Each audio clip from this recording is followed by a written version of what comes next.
Recording. Hello everyone, welcome back to my channel. So today the discussion is going to be about the queries stored in the SQL Server DBA. Okay, let's get into the video. And before that, if you are watching my channel the first time, please do subscribe and give a thumbs up for this video. Okay, let's start the discussion about the query store. Actually, what is the query store? How it is going to be useful in our SQL Server? So let's see. I have given the some of the note, and I will provide this note into the description as well as if you go through with the points. And the first thing is the query store is a powerful feature introduced in 2016 server, and I think before that it was not there, and it acts like a flight recorder for your database.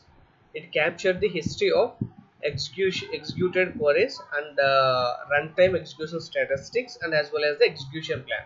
It will be captured the history. Okay, helping this or all this helping you to analyze the performance issue and troubleshooting the query plan. And the key benefits and the points will be there: tracking query performance, stored historical execution plan and the runtime statistics, identify the expensive queries. It will helps to the consuming the high CPU utilization and input and the memory.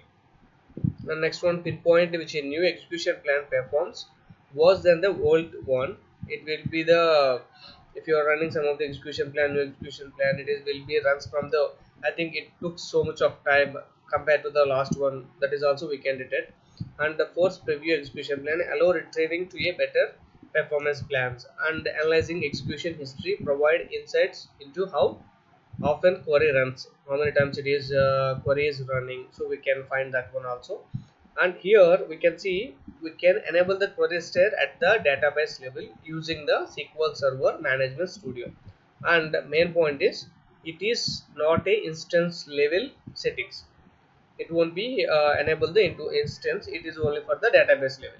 Okay, and this is the query to enable the query store, and we can go through with the settings as well as, let me show you. This is the database, so right click on it, go to the properties.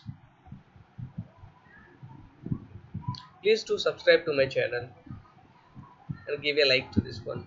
If you any doubts, please comment on the below. Let me, I will explain all those topics. This is the query store.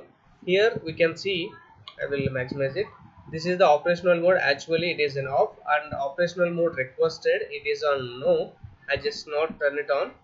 If I just mention the read, it will all the read the commands, what are all the happenings, and I will go through with the read and write, so it is very helpful.